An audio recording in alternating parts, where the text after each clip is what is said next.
Scorpio जो गाड़ी है, इसी में अनिल दुजाना मौजूद था। कितने लोगों के इस गाड़ी में उपस्थित होने की खबर सामने आ रही है? एक बार दर्शकों को तस्वीर दिखाएं मौके की।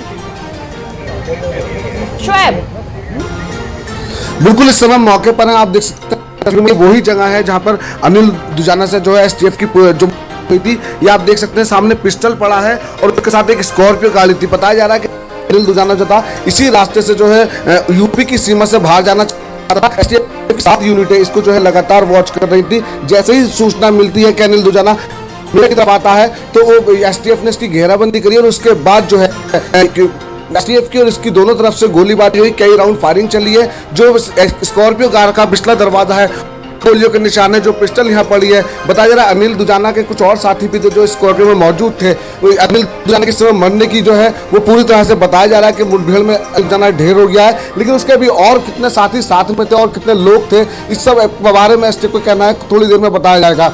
लेकिन ये जरूर बता दूं मैं आपको, 2010 से जुर्म की दुनिया में इसने अनिल दुजाना ने कदम रखा था और उसके बाद वेस्ट यूपी, दिल्ली, एनसीआर और हरियाणा में इस पे 60 से अधिक जो है आपराधिक मामले दर्ज थे। आज एसटीएफ को बड़ी जो लगभग बताया जा रहा है कि सुबह से एसटीएफ को सूचना थी कि अनिल दुजाना जो है मेरठ के रास्ते से होकर जाएगा। सुबह से ही जो देहात के इलाके हैं, जो शहरी इलाके थे, वहाँ सबसे एसटीएफ की 7 यूनिट जो है वो अपना जाल बिछाकर बैठी हुई थी। उसके साथ ही जैसे सूचना मिलती है कि दुजाना जो है भोला की जाल का जो रोड है उसकी तरफ से गुजरेगा, तो उसी दौरान जो घेराबंदी होती है अनिल दुजाना की।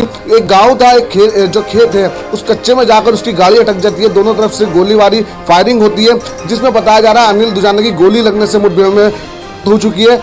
कि और कौन से साथी हैं, आखिर इसमें और कितने वेपन्स थे। फिलहाल जो मौके पर अभी तस्वीरों आप देख सकते हैं, हम इस समय वही मौजूद है। अनिल दुजाना की जो है ये पिस्टल यहाँ पर दिखाई दे रही है जो मुठभेड़ के बाद ये जो एग्जैक्ट लोकेशन है, ये जो एग्जैक्ट लोकेशन है जहाँ पर आप मौजूद है, जहाँ पर दुजाना जो है उसको एसटीएफ ने ढेर किया है, उस लोकेशन के बारे में बताएं। कौन सी जगह पर ये स्थित है, कौन से हाईवे से गुजरता है, क्योंकि ये भी खबरें आ रही है कि ये जो यूपी की सीमा है पार करना चाह रहा था। बिल्कुल, ये जो हाईवे है जो NH-50 से अंदर एक भोले की जाल पड़ती है, वो रास्ता ये अंदर जाता है। ये रास्ता जो है ये काफी जो जगह पर जाकर मिलता है, लेकिन सबसे जो चलिए तो मौका वारदात की तस्वीर बिल्कुल शोएब बता रहे बेहतर तरीके से, क्योंकि वो वहां पर खुद मौजूद है। शोएब बताइए। बिल्कुल, जो बता दूं मैं आपको, यहाँ से सबसे ज्यादा जो पास जो यहाँ का रास्ता पड़ता है NH-50 होने के बाद जो है ये अंदर रास्ते हो गए, कहीं ना कहीं जो है ये उत्तराखंड की सीमा में जाकर मिल जाता है। तो संभवतः यही बताई जा रही है अभी तक कि अनिल दुजाना जो है यूपी की सीमा से फरार होकर वो उत्तराखंड में कहीं ना कहीं अपनी पनाह लेने जा रहा था। उसी के दौरान अभी जब ये जेल से हफ्ते भर पहले जेल से छूट कर आया था, तो उसके बाद इसने गवाह को, जो हत्या में गवाह था, उस गवाह को धमकी दी थी। उसी मामले में एसटीएफ को उसकी तलाश थी और उसी के लिए एसटीएफ लगातार इसकी घेराबंदी कर रही थी। आज एसटीएफ की सर्विलांस सेल हो या एसटीएफ की पूरी यूनिट हो, मेरठ की जो यूनिट है वो पूरी इसकी तलाश कर रही है। जो अधिकारी है एसटीएफ का कहना है, उनके पास आज पक्की इंफॉर्मेशन थी कि अनिल दुजाना जो है मेरठ के इन्हीं रास्तों से, जो देहात के रास्ते, उन्हें जो सेफ रास्ते होते हैं देहात के, उन रास्तों से गुजर कर जो है वो कहीं ना कहीं दूसरी सीमा में पहुंचने की जो है वो फिराक में है। देखिए, खबर ये भी आ रही है कि मंडावली के एक जो व्यापारी है उनकी भी हत्या के फिराक में था ये। बिल्कुल, ये इस बात से इनकार नहीं किया जा सकता। जिस तरह से इसके साथ साथी और बताए जा रहे हैं, तो कहीं ना कहीं जो ये अपने और साथियों के साथ कहीं किसी बड़ी घटना को यहाँ से अंजाम देने जा रहा था, क्योंकि ये बड़ा शातिर किस्म का अपराधी था। AK-47 से लेकर आपको फिलहाल रोकना चाहेंगे और तस्वीरें इस वक्त आपको दिखा रहे हैं और बेहतर तरीके से हमारे सहयोगी समझा भी रहे हैं। 3 सहयोगी अलग अलग लोकेशन पर इस वक्त मौजूद हैं, पल पल की अपडेट दे रहे हैं। देखिए, बड़ा सवाल है मौका वारदात पर किस तरीके से अनिल दुजाना को आज मुठभेड़ में मारा गया, एसटीएफ को मार गिराया अपने साथियों के साथ जेल से रिहा होने के बाद भी जा रहा था। और खबरें ये भी आ रही है कि मंडावली के व्यापारी को मारने के लिए भी उसके हत्या का जो प्लानिंग है वो ये कर रहा था। नरेंद्र, हम आपका रुख करेंगे। जैसा कि नोएडा, ग्रेटर नोएडा डेवलप हुआ, वहां पर व्यवसाय और कारोबार के जैसे जैसे उम्मीदें बढ़ती गई, या फिर यूं कुछ कहा जाए नए नए जो अपडेट्स आते गए, उस बीच जो लड़के हैं उनमें अमीर बनने के भी सपने आते हैं, ठेके पट्टी, रोजगार, और यही वजह है कि गैंगस्टर भी पनपते हैं। जैसा कि आपने बताया कि अनिल दुजाना जो है बड़े बड़े जो फैक्ट्रीज आते थे उनसे जब फिरौती मांगता था, पैसे मांगता था, रंगदारी मांगता था, तो कोई उससे इनकार नहीं करता था। बिल्कुल वो मांगता ही नहीं, उसको वसूल भी करता था। हर महीने की जो रंगदारी है वो करोड़ों रुपए में हुआ करती थी और बाकायदा जो शोएब हमारे साथ जुड़े हुए हैं। एक मिनट आपके पास मैं वापस लौटूंगी। शोएब जिया भी हमारे साथ मेरठ से जुड़े हुए हैं। शोएब कुछ बताना चाह रहे हैं। शोएब आपके पास क्या जानकारी?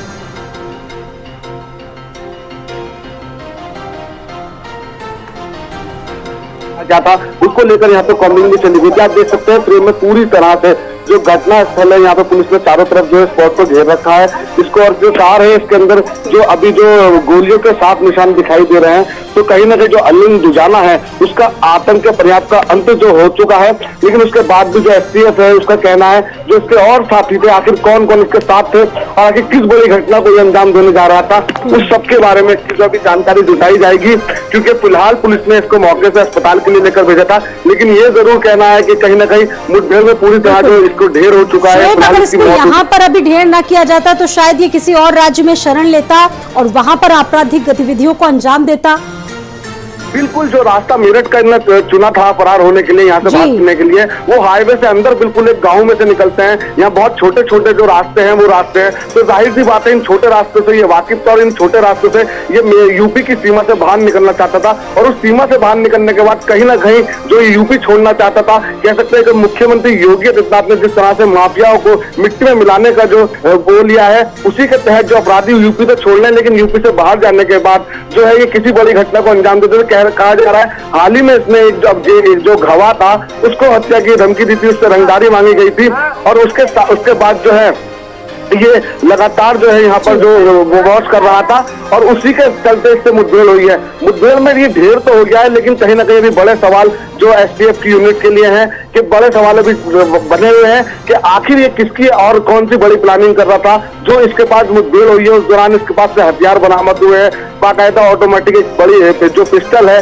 वो बरामद हुई है, गाड़ी में साथी है, तमाम हथियार बरामद हुए। ये सच में एक चुनौती है एसटीएफ के सामने, ये पता लगा पाना कि किस बड़ी घटना को अंजाम देना चाहता था या उत्तर प्रदेश छोड़ के भागना चाहता था, आखिर किस फिराक में था। लेकिन इस वक्त घटना स्थल पर कौन कौन सी टीमें मौजूद है, क्या कुछ इस वक्त वहां की स्थिति है, कौन सी टीमें वहां पर जायजा ले रही हैं, क्या कुछ अपडेट है घटना स्थल का? शोएब बिल्कुल घटना स्थल पर यहाँ पर एसटीएफ की पूरी यूनिट जो है मेरठ की वो मौजूद है। जो एएसपी हैं ब्रजेश सिंह वो खुद इसको मॉनिटरिंग कर रहे हैं, लगातार वो मॉनिटरिंग कर रहे हैं। अब से कुछ देर में हम बताएंगे आपको एसटीएफ के जो अधिकारी हैं वो मौके पर हैं, हम उनसे बात करने की कोशिश करेंगे।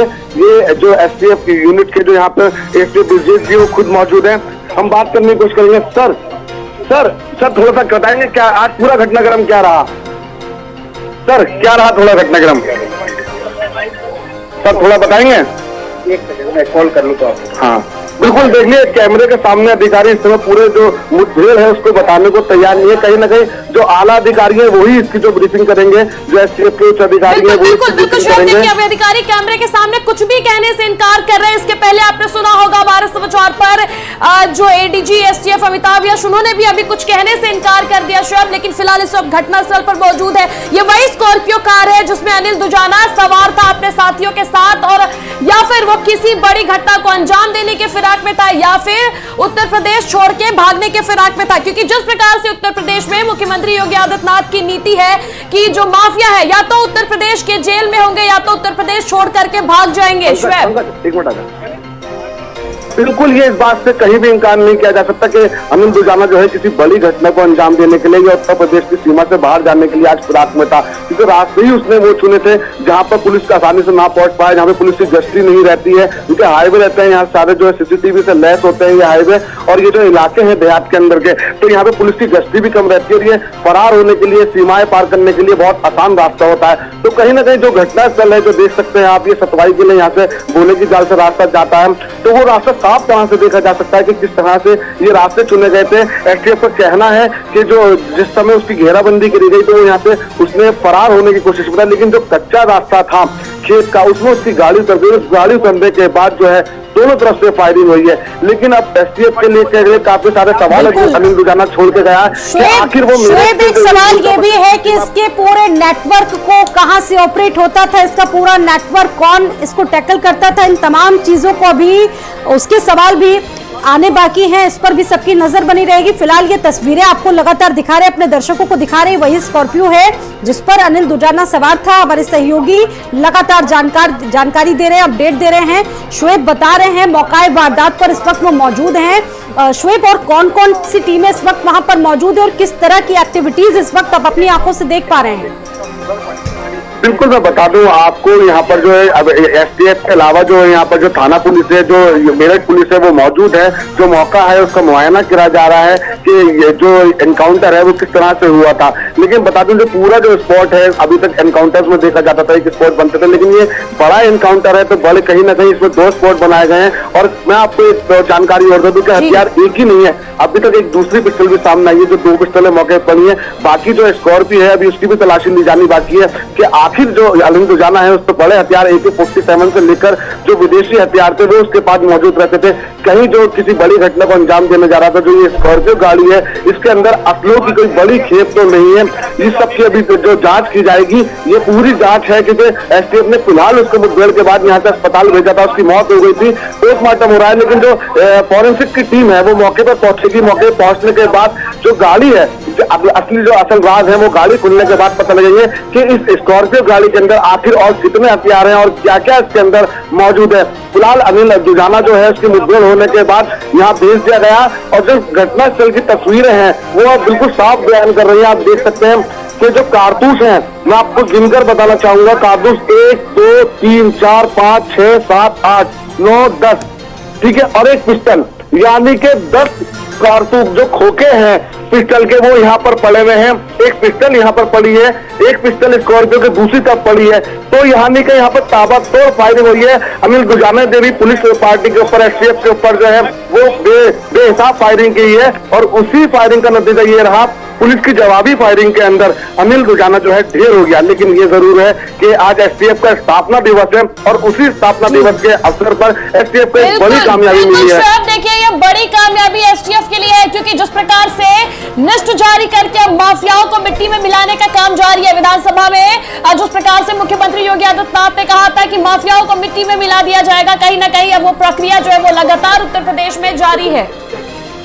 बिल्कुल, जो उत्तर प्रदेश में योगी आदित्यनाथ ने कहा था कि माफिया जो है वो या तो प्रदेश छोड़ देंगे तो उन्हें मिट्टी मिला दे जाएगा। वो मिट्टी में अतीक अहमद के बाद जो बड़े माफिया हैं, अनिल दुजाना कोई छोटा नाम नहीं था। नोएडा से लेकर जो दिल्ली NCR है, वेस्ट यूपी है, हरियाणा है, पंजाब है, यहाँ तक इसके जो जाल था वो जो पूरा तरीके से फैला हुआ था, उन सभी को लेकर जो अब ये अपराधी हैं, ये इनको कहीं ना कहीं इनकी कमर तोड़ने के लिए यहाँ से इनको जो मुठभेड़ कर रही है पुलिस, और मुठभेड़ के बाद इनको जो है ढेर किया जा रहा है। तो कहीं ना कहीं जो अपराध मुक्त उत्तर प्रदेश का संकल्प मुख्यमंत्री योगी आदित्यनाथ ने लिया था वो जो है पूरी तरह से इसमें सफल होते दिखाई जा रहे हैं। क्योंकि ये बड़े जो माफिया हैं जो किसी राजनेता की हत्या करने, बिल्कुल अब आपके पास आएंगे जी स्वाति।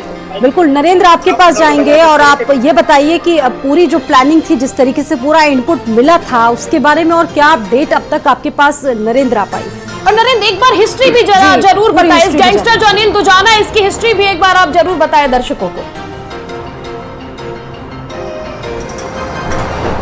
देखिए, जहाँ तक इनपुट की बात है, ये जब जेल से छूटा उसके बाद लगातार जो इसके खिलाफ मुकदमे दर्ज थे उनमें जो विटनेस थे उनको लगातार धमकाने की जो इसकी जो सक्रियता है वो बनी हुई थी और पुलिस को इस मामले में जानकारी भी मिली थी, शिकायतें भी की गई थी और उसके बाद में जो एसटीएफ है यूपी की उसको एक्टिवेट किया गया था। बताया गया था कि अनिल दुजाना की जो हरकतें हैं वो इस तरीके से बढ़ती चली जा रही है। इसके अलावा जहां से लगातार इनकी जो चौथ वसूली थी वो भी आ रही थी, उसको रोकने के लिए भी जो एसटीएफ है उसने रेकी की और लगातार वहां से भी इनपुट ले रहे थे इनके बारे में, इनके मूवमेंट के बारे में। आज जो इनपुट मिला है उसमें ये भी एक संभावना है कि अनिल दुजाना को ये जानकारी हो चुकी थी कि उत्तर प्रदेश पुलिस और खास करके जो एसटीएफ है दलों से उन खैर